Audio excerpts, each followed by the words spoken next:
तो शुरू हो जाते हैं हम लोग। क्वेश्चन नंबर 2 में आ जाते हैं,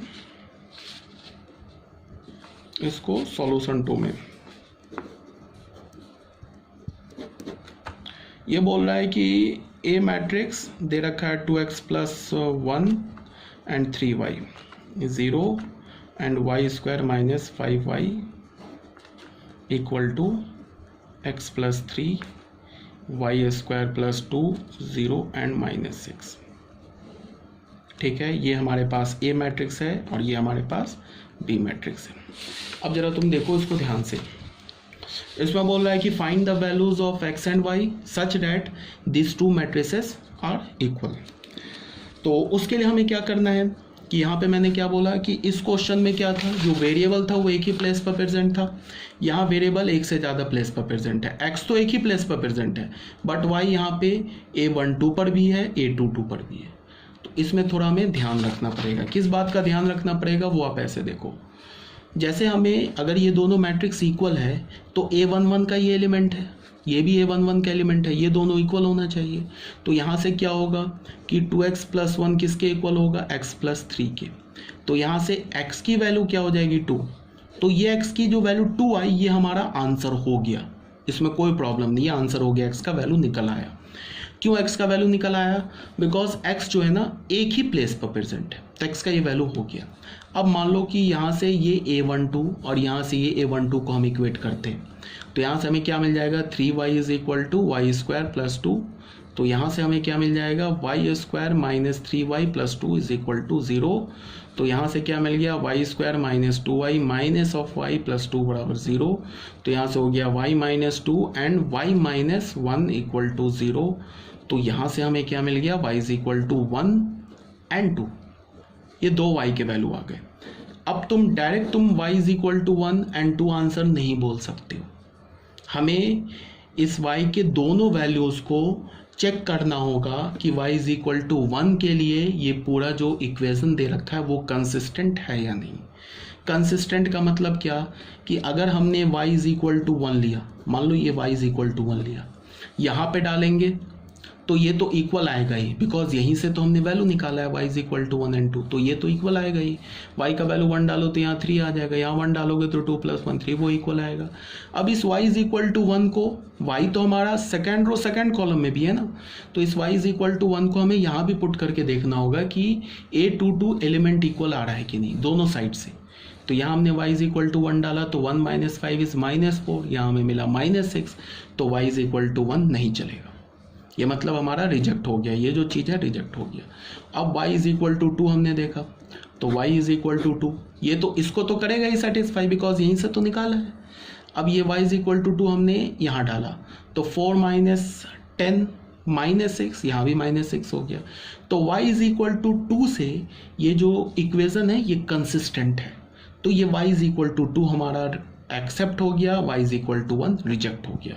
तो जो हमारा फाइनल आंसर आया, फाइनल आंसर क्या, आंसर जो आया हमारा वो आंसर क्या हो जाएगा, x = 2 एंड y = 2। इस बात को तुम्हें ध्यान रखना है। ये हमें जो हम लोग वैल्यू निकालते हैं ना वो हमें चेक कब करना पड़ता है, जब जो वेरिएबल हो एक से ज़्यादा प्लेसेस पर हो। जब भी वेरिएबल एक से ज़्यादा प्लेसेस पर होगा तो हमें फिर चेक करना पड़ेगा, और वेरिएबल एक से कम प्लेस पर होगा तो हमें चेक करने की ज़रूरत नहीं है। तो ये भी अभी तक क्लियर होना चाहिए आप लोगों को, ठीक है। इसके बाद फिर हम लोग आते हैं अपने नेक्स्ट थर्ड पॉइंट पर। वो किसके क्या है, वो क्लासिफिकेशन ऑफ मैट्रिसेस। ये सबसे फैक्ट वाली बात है, मतलब एक इंफॉर्मेशन है, कोई कंसेप्ट यूज़ नहीं है, कोई दिमाग नहीं लगेगा, बस सुन लो एक बार समझते जाओ। सबसे पहले आते हैं हम रो मैट्रिक्स पर। रो मैट्रिक्स नाम से ही हमें पता चल रहा है मैट्रिक्स हैविंग 1 रो ओनली। वैसे मैट्रिक्स को हम रो मैट्रिक्स बोलेंगे जिसमें सिर्फ एक रो हो, कॉलम कितने भी हो चलेगा, 2 कॉलम हो, 4 कॉलम हो, 10 कॉलम हो चलेगा, बट रो एक ही होना चाहिए।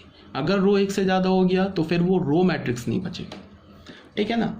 क्लासिफिकेशन ऑफ मैट्रिक्स में हम ये पढ़ रहे हैं। तो अगर मैंने बोला मैट्रिक्स हैविंग ओनली 1 रो, इस बात को ध्यान रखेंगे, इज कॉल्ड और रो मैट्रिक्स। अगर हमने A is equal to i j m by n order का बोला is a row matrix if m is equal to 1। अगर m 1 के इक्वल है, m क्या हमारे पास रो, अगर m रो 1 के इक्वल है तो उसे हम क्या बोलेंगे, रो मैट्रिक्स। अब जैसे ये मैट्रिक्स देखो, इसमें कितने रो है, 1 रो है, कितने कॉलम्स है, 1 2 3 4 कॉलम्स है, तो ये 1/4 ऑर्डर का मैट्रिक्स है, तो ये एक रो मैट्रिक्स है। सेकंड में देखो, इसमें कितने रो है, 1 रो है, कितने कॉलम है, 2 कॉलम है, तो ये 1/2 ऑर्डर का मैट्रिक्स है, तो ये भी एक रो मैट्रिक्स है। थर्ड में देख लो कितने रो है, 1 रो है एंड 1 कॉलम है, तो ये भी हमारा एक रो मैट्रिक्स है। क्लियर है, यहाँ तक कोई दिक्कत नहीं होनी चाहिए। तो ये था हमारा क्या, रो मैट्रिक्स। सेम लाइन पे column matrix, A matrix contain only 1 column is called a column matrix. अगर ये हमारा एक कॉलम मैट्रिक्स है तो m तो कुछ भी हो चलेगा, बिकॉज m तो रो को रिप्रेजेंट करता है, बट n का वैल्यू 1 होना चाहिए। n किसे रिप्रेजेंट करता है, कॉलम को, तो कॉलम 1 होना चाहिए, इस बात को आप ध्यान में रखेंगे। तो ये कॉलम मैट्रिक्स हो गया, ठीक है।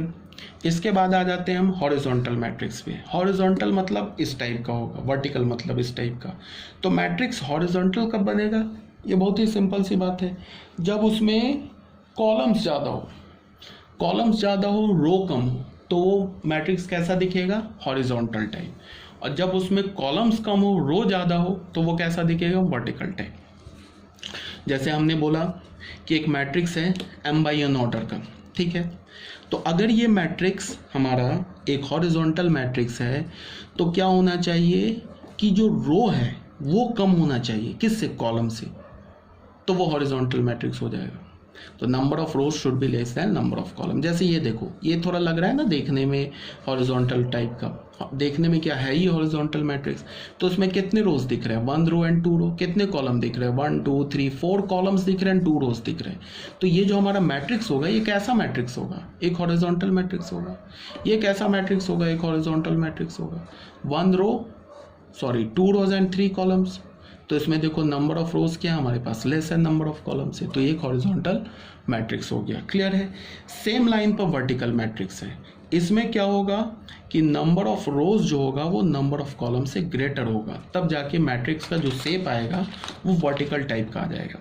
तो इसको हम डिफाइन ऐसे ही करेंगे, AIJ m/n ऑर्डर का है। अगर ये हमारा एक वर्टिकल मैट्रिक्स है तो यहाँ पे n इज इक्वल टू 1 होना चाहिए, ठीक है।